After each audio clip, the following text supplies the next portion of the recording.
Radical Focus, Achieving Your Most Important Goals with Objectives and Key Results by Christina Wodtke. Hannah sat at her desk, hands pressed flat against the wood, fighting the overwhelming urge to just collapse forward onto her keyboard. Her startup, a dream born from a shared love of good tea, was dying. Not spectacularly, but slowly, quietly, like a candle burning down in an empty room. Her co-founder seemed to be living on a different planet. Her lead engineer was basically running a one-man chaos factory, and she was about to fire someone for the very first time in her life. How does this happen? How does a brilliant idea, backed by smart money and fueled by genuine passion, end up circling the drain? This scene plays out every single day, in garages, in coffee shops, in sleek boardrooms with expensive furniture. It's the moment when inspiration slams headfirst into the brick wall of reality. And it's the beating heart of a deceptively small book that's become a quiet revolution in how people achieve extraordinary things. Radical Focus, by Christina Wodtke. Here's what makes this book different. It's not another dry business manual stuffed with charts that put you to sleep. It's a story. A real, human story about a tiny tea company that almost failed. But threaded through that story is an elegant, powerful system for actually achieving what matters most. It's called OKRs, Objectives and Key Results, a framework that was born at Intel, turbocharged at Google, and has helped countless organizations explode with growth. Today, we're walking through this story together. And here's my promise. By the time we're done, you'll understand the one critical difference between people who dream and people who do. You'll have a blueprint, simple but profound, for taking your most important goals, whether for a company, a project, or your own life, and actually making them happen. This isn't about cramming more tasks into your day. It's about doing the right things. It's about finding crystal clarity when everything feels like chaos. It's about mastering the art of radical focus. Our story starts where so many great adventures begin, with two people who are really annoyed about something. Meet Hannah and Jack, two students at Stanford. Hannah came from a family steeped in Chinese tea tradition, and she couldn't find a decent cup of Longjing tea in Palo Alto to save her life. Jack, a British designer with refined tastes, was baffled that he could track down a perfectly poached egg, but only tea that came in depressing paper bags. One day, their mutual tea despair brought them together. A friendship sparked, and then an idea caught fire. They saw a gap in the market. Tiny artisanal tea growers had amazing product, but no way to reach high-end restaurants and cafes. These places obsessed over their coffee but were completely clueless about tea. Hannah and Jack would become the bridge. They called their startup TB, with a mission that felt perfect, bringing great tea to people who love it. With some seed funding from the right connections, they launched. Hannah took the CEO role, the business brain. Jack became president, the soul of the product. They found a small office, hired a few engineers, and Jack, with his designer's eye, built a gorgeous website where restaurants could order exceptional tea.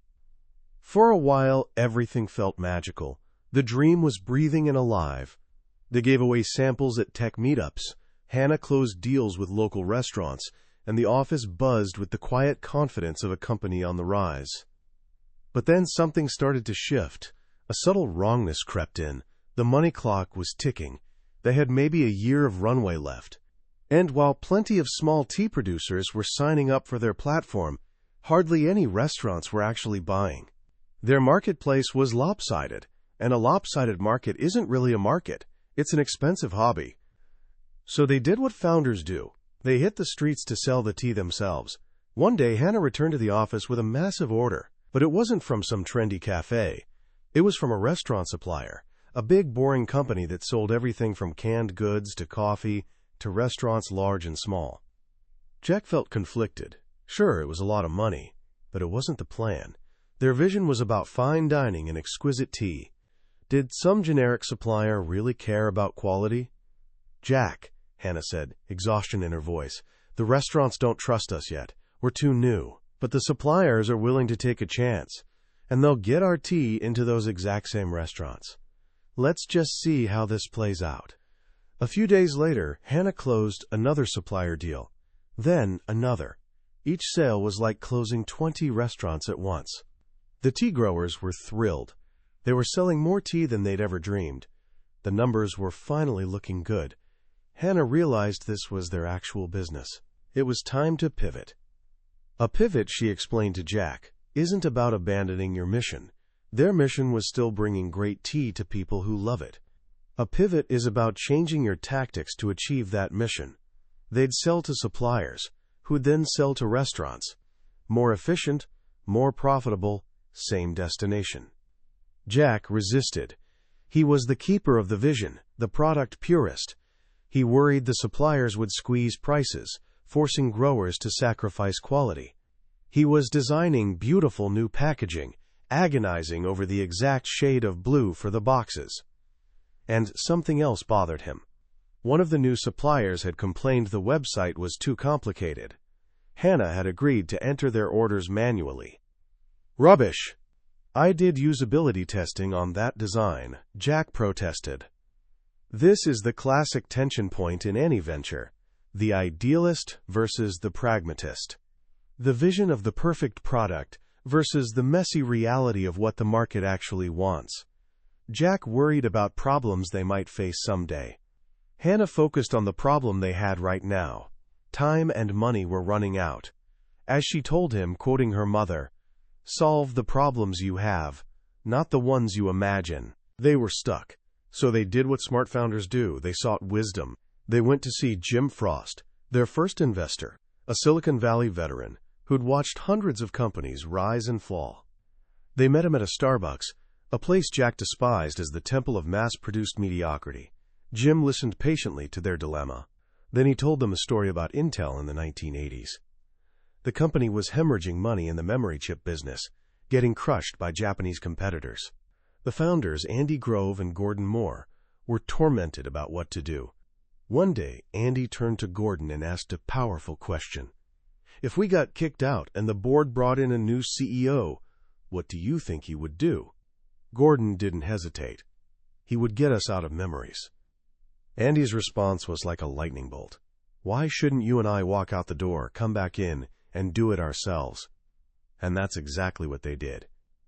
They abandoned the memory business and bet everything on microprocessors, a decision that launched Intel into the stratosphere. Jim called this the, quote, revolving door test. It's about stepping outside your own history, your own emotions, and looking at the problem with completely fresh eyes. "So kids," Jim asked them, "if you were hired as the new CEO today, what would you do?" The question hung in the air like smoke. The answer was painfully obvious. The suppliers were where the money lived. This was where they'd found that magical thing every startup desperately hunts for: product market fit. Jack finally, reluctantly, had to agree. "I suppose if I was the new CEO, I'd have to commit to the pivot." Breakthrough moment. But Jim knew this was just the opening act. Getting aligned is one thing. Staying aligned is a completely different beast. "I recommend you consider using OKRs to keep things on track," he said. He explained the basics. OKRs stand for Objectives and Key Results. Each quarter, you set one bold, inspiring, qualitative objective. Then you set 3 measurable, quantitative key results that prove whether you've actually achieved it. The objective is the what. It's the dream. It should make you want to leap out of bed in the morning. The key results are the how. They're the proof. They should scare you a little. They should be ambitious goals where you only have about a 50-50 shot of actually hitting them. This is crucial. OKRs are not a to-do list. They're not about launching a feature. They're about achieving an outcome.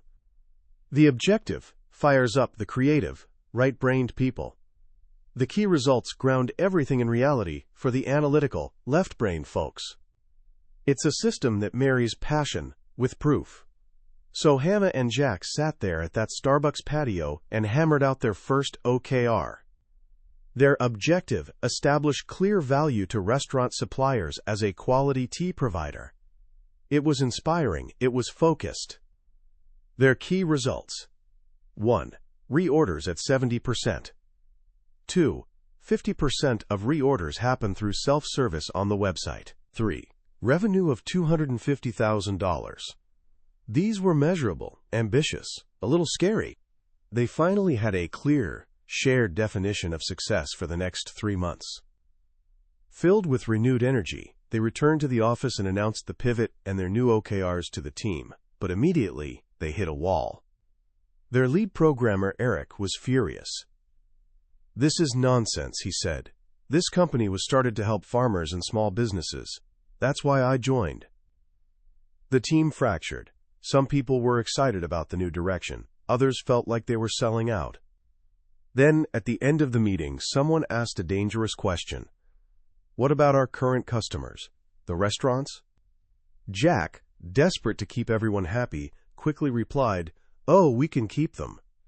And Hannah, not wanting more conflict, let it slide. She'd deal with it later. It was a small compromise, but it planted a seed that would nearly destroy them. Because focus isn't just about choosing what to do, it's about ruthlessly choosing what not to do.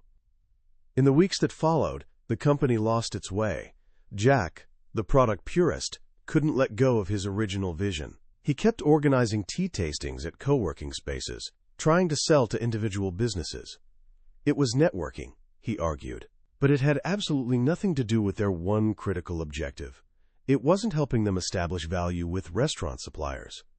It was a beautiful, time-consuming distraction. Meanwhile, Hannah was drowning. Because Jack wasn't fixing the website to handle bulk orders from suppliers, she spent hours every single day manually entering orders herself. The very thing making them money was burning out their CEO. One night after another pointless tasting event, she confronted him. "We agreed on our OKRs. These events don't move any of them forward. This is a waste of time." But Jack wasn't listening. He was talking to Eric, the disgruntled engineer, who was feeding his fears that Hannah was just a, quote, typical MBA who only cared about money. Eric was reinforcing Jack's resistance, telling him, "Good thing we're watching out for the tea growers. Somebody's got to." The culture was turning toxic. The team was splitting into warring camps. The dream was dissolving into resentment and finger-pointing. The breaking point arrived in 2 crushing blows. First, Hannah had a brutal meeting with the numbers. They were 6 weeks into the quarter, and not one of their key results was moving.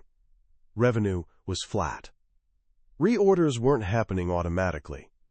They were failing. She confronted Jack, who admitted he wasn't really a, quote, numbers kind of guy. "Jack," she exploded, "your refusal to pay attention to basic economics is driving me insane. This is your company." She told him about her grandparents' restaurant, how they tried to keep everyone on payroll during a downturn, and ended up losing everything. "I can't make that mistake," she said, her voice shaking. The second blow was even worse. A major supplier, Jefferson, called to cancel their contract. Why? Too many wrong orders. The manual entry system had failed catastrophically. And because Jefferson was their biggest buyer of matcha tea, Jack had to make a heartbreaking call to their partner, Tenzo Farms, and tell them their biggest customer was gone. He had to tell them not to hire the new person they were planning to bring on.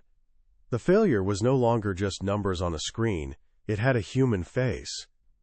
It was the sound of disappointment in a farmer's voice on the other end of a phone line. For the first time, Jack understood that the business wasn't just about beautiful packaging and a perfect website. It was an ecosystem. His failure to do his job, to write the technical spec for the bulk order feature, had hurt real people. Hannah, feeling completely alone, went back to see Jim, their investor. But he didn't offer comfort. He offered ice-cold reality. "I'm your investor, not your mom," he said. "You get it together with Jack, or you remove him. You focus on fixing your numbers, or I look for someone who can actually take this company to the next level." The threat was crystal clear. Fix this, or you're both gone. That night, the final piece fell into place, and it was terrifying. Jack confessed to Hannah what he'd overheard. Eric wasn't just complaining. He was actively sabotaging the company. He'd been intentionally writing confusing, tangled code that no one else could understand, making himself indispensable. He was building a fortress around his job, even if it meant burning down the whole castle. Hannah hit rock bottom. The company was in a death spiral. She'd failed to lead. Jack had failed to execute. Their team was in chaos, and now they had a saboteur in their midst. Then, just when everything seemed utterly lost, Jim called. "Can you kids swing by the Starbucks? I'm talking to someone here, and I think you need to meet him." They walked onto that Starbucks patio feeling defeated and angry, expecting another lecture. Instead, they saw Jim sitting with a man who looked like he owned the world. Dark hair, aviator sunglasses, a relaxed confidence that radiated energy. His name was Raphael. He was a brilliant engineer who'd just left a gaming company after a successful exit. He was their potential new chief technology officer. Hannah, committed to brutal honesty, laid everything out. "We set several critical goals last quarter, and we hit exactly 0 of them," she confessed, expecting him to politely excuse himself and walk away. Raphael just grinned. "You're doing it wrong," he said. And in that moment, everything shifted. Raphael wasn't just an engineer, he was an execution machine. He understood the OKR system not as some vague management theory, but as a practical, powerful tool for getting things done.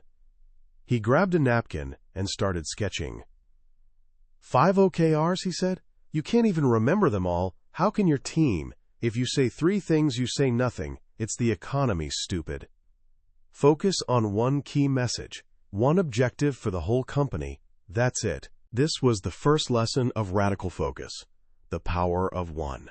A company needs a single, unifying goal that everyone can remember and rally behind, not a laundry list of competing priorities that nobody can keep straight. But you can't just set goals and hope magic happens, he continued. You have to execute against them as a team. That means check-ins, a weekly rhythm. He drew 4 squares on the napkin. This, he explained, was their weekly dashboard, their new ritual. In the top right, you put your one company, OKR, for the quarter. Next to each key result, you put your confidence level on a scale of 1 to 10. You start at 5 out of 10, a 50-50 shot. Every week you ask, has our confidence gone up or down? It forces an honest conversation about what's working and what isn't. In the bottom right, you list your health metrics. These are the things you need to protect while you're swinging for the fences. Things like customer satisfaction or team morale. You mark them green, yellow, or red. If something turns red, it's a code red. You can pause work on the OKRs to fix what's broken. It creates balance. It stops you from winning the battle, but bleeding out in the process. In the top left, you list your priorities for the week, the 3 or 4 most important things you'll do to move the OKRs forward. Not busy work, not everything on your endless to-do list, just the things that absolutely must happen. This box is about intention. And in the bottom left is the heads up, the pipeline of big things coming in the next 4 weeks, so nobody gets blindsided. This simple 4-square grid, reviewed every single Monday, creates a powerful rhythm. It's a cadence of commitment. It ensures the goal isn't just a motivational poster on the wall gathering dust. It's the compass guiding every single week. But that's only half the rhythm. The second part, Raphael explained, is the Friday celebration. Every Friday, the team gathers. No status reports. No problem solving. Just winning. The engineers demo what they built. Sales shares the deals they closed. Customer service talks about a customer they delighted. It's pure progress and celebration. It builds momentum. It reminds everyone they're part of a winning team, even when the goals are brutal and the work is exhausting. This weekly cadence, Monday commitment and Friday celebration, is the engine of the OKR system. It's what transforms goal setting from wishful thinking into actual achievement. Hannah, Jack, and Raphael formed a new executive team. Their first act was a hard one. They fired Eric, the saboteur. Hannah, finally stepping fully into her role as CEO, delivered the news. No negotiation. Clean and decisive. It sent a powerful message to the rest of the team. The era of chaos was over. That Monday, they rolled out the new system. Hannah stood before the team. "Folks," she said, "we're making some changes. First, I'd like everyone to close their laptops." It was a small gesture, but it signaled a massive shift. No more hiding behind screens. They were going to be present. They were going to act like a team. She explained the new format, one company, OKR. And this time, they weren't going to hand it down from the executive throne. They were going to build it together. "We value the things we make together," she said. "This is our company. We succeed or fail as one."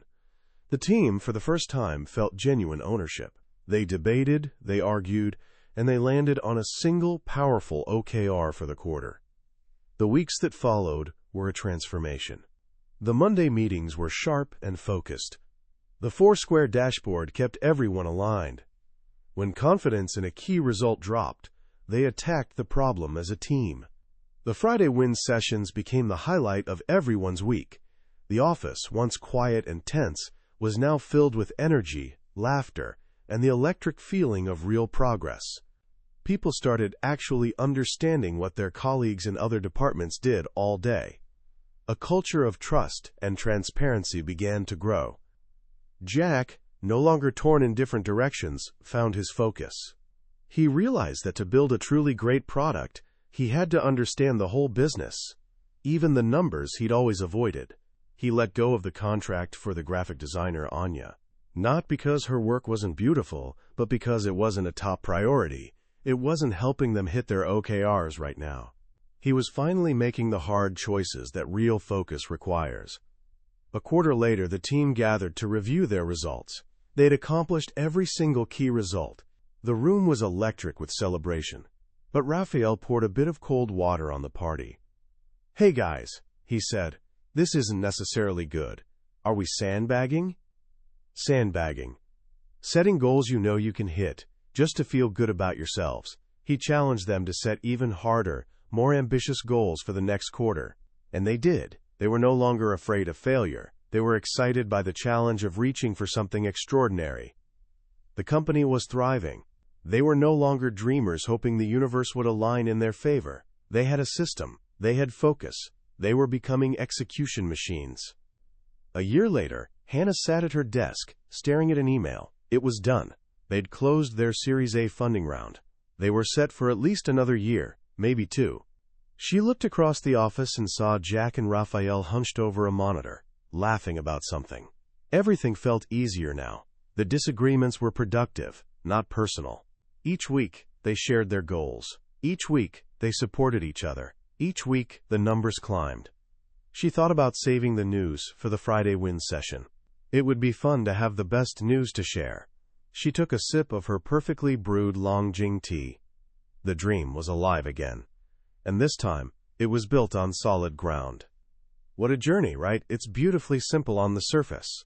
But inside that simplicity lives a truly profound set of lessons about what it actually takes to succeed.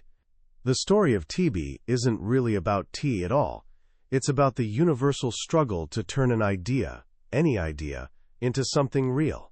It's about the constant friction between passion and process, between vision and execution. Christina Wodtke gives us a framework, but she wraps it in a deeply human story because she understands that systems and processes are completely useless without people, and people are wonderfully messy.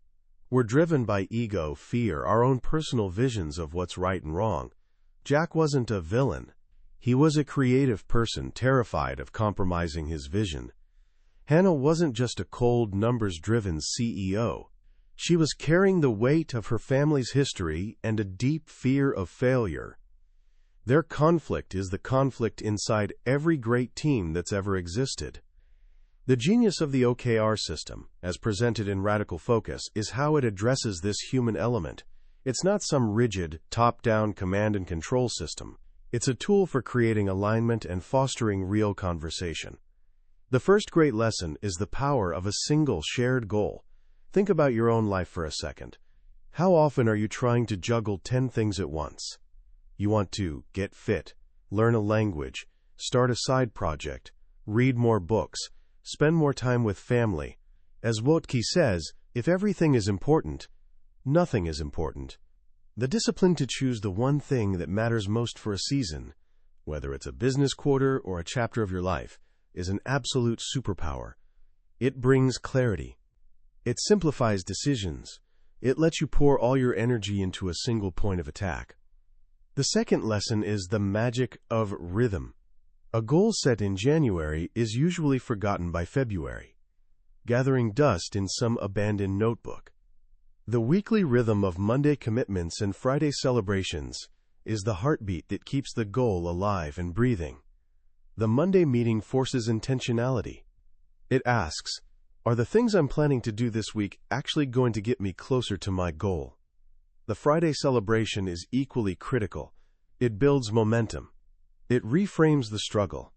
Even in a brutal week when you feel like you're spinning your wheels, you can find small wins to celebrate.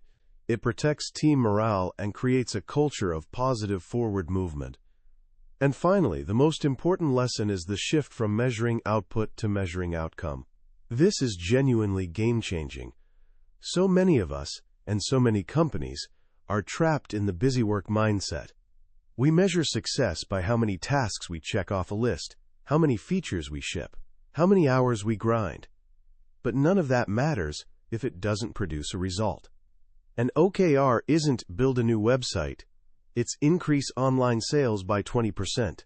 The website is just a tactic, a hypothesis. If it doesn't work, the OKR framework gives you the freedom to scrap it and try something else. It liberates you from falling in love with a plan and helps you fall in love with a result instead. So how can you apply this right now, today? Start small. Pick one area of your life or one project you're working on. Don't try to create 5 OKRs for every corner of your existence. Just one. What's the single most important objective you want to achieve in the next 90 days? Write it down. Make it inspiring enough that it excites you. Then define 3 measurable key results. How will you know, without any doubt, that you've succeeded? Make them ambitious enough to be a little scary. Then find your rhythm. On Monday morning, write down the 3 most important things you'll do that week to move those numbers. On Friday afternoon, take 5 minutes to write down your wins. It doesn't have to be a big production. Just acknowledge your progress. Celebrate it. Share it with a friend or mentor. This system is simple, but it's definitely not easy. It requires discipline. It requires honest, sometimes uncomfortable conversations. It requires the courage to focus on one thing when the entire world is screaming at you to do a million things. But as Hannah and Jack discovered, it's the only path that turns a fragile dream into an unstoppable reality. That was a summary of Radical Focus by Christina Wodtke. We've journeyed through the core ideas today, but here's the truth. A summary is like looking at a map of a beautiful country. You can see the landmarks and understand the general layout, but you can't feel the sun on your skin or taste the local food. The real magic happens when you visit the country yourself. This summary is designed to help you decide if this is a journey worth taking. If the story of Hannah and Jack resonated with you, if the idea of finding clarity and focus in your own work lights something up inside you, then grab a copy of the book. Reading it isn't just learning a system, it's experiencing a story that might genuinely change the way you approach your biggest goals. Also, if you found this summary valuable, I'd be grateful if you'd hit that like button and subscribe to the channel. That way, you won't miss our next exploration into another life-changing book from the Billionaire's Bookshelf. Let's keep learning and growing together.